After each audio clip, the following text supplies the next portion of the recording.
അയൽരാജ്യമായ കുവൈറ്റുമായുള്ള എല്ലാ കര അതിർത്തികളും തുറന്നു നൽകി സൗദി അറേബ്യ. മേഖലയിലുണ്ടായ ഡ്രോൺ മിസൈൽ ആക്രമണങ്ങളുടെ പശ്ചാത്തലത്തിൽ കുവൈറ്റിനോടുള്ള ഐക്യദാർഢ്യം പ്രഖ്യാപിച്ചുകൊണ്ടാണ് സൗദിയുടെ ഈ സുപ്രധാന നീക്കം.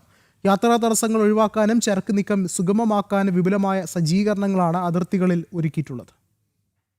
ഘട്ടങ്ങളിൽ കുവൈറ്റിനെന്നും താങ്ങായി നിൽക്കുന്ന സൗദി അറേബ്യയുടെ ചരിത്രപരമായ നിലപാടാണ് വീണ്ടും ആവർത്തിക്കുന്നത്. കുവൈറ്റ് സിറ്റിയെയും സൗദിയിലെ കിഴക്കൻ പ്രവിശ്യയെയും ബന്ധിപ്പിക്കുന്ന ഖഫ്ജി അതിർത്തിയിൽ മാത്രം 44 പുതിയ പാതകളാണ് യാത്രക്കാർക്കായി തുറന്നുകൊടുത്തത്. യാതൊരുവിധ മുൻകൂർ അപേക്ഷകളോ നിബന്ധനകളോ ഇല്ലാതെയാണ് സൗദി ഈ ഉദാരമായ തീരുമാനം കൈക്കൊണ്ടത്. മേഖലയിലെ പ്രത്യേക സാഹചര്യത്തിൽ കുവൈറ്റിലെ അവശ്യ സാധനങ്ങളുടെ യാത്രാ തടസ്സങ്ങൾ ഒഴിവാക്കാനും വലിയ ചരക്ക് വാഹനങ്ങൾക്ക് അതിർത്തി കടക്കാൻ പ്രത്യേക മുൻഗണനയും ഇതുമൂലം ലഭിക്കും. 1990-ലെ ഇറാഖ് അധിനിവേശ കാലത്ത് കുവൈറ്റിനൊപ്പം ഉറച്ചുനിന്ന സൗദിയുടെ നിലപാട് വൃത്തങ്ങൾ അനുസ്മരിച്ചു.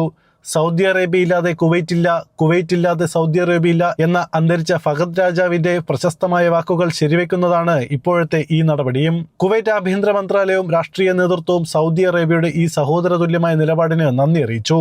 നിലവിൽ അതിർത്തി കടന്നുള്ള യാത്രകൾക്കും വ്യാപാരങ്ങൾക്കും യാതൊരുവിധ തടസ്സങ്ങളുമില്ല. വരും ദിവസങ്ങളിലും ഇരു രാജ്യങ്ങളും തമ്മിലുള്ള ഈ സഹകരണം കൂടുതൽ ശക്തമായി തുടരുമെന്നാണ് റിപ്പോർട്ടുകൾ സൂചിപ്പിക്കുന്നത്. ജനം, കുവൈറ്റ്.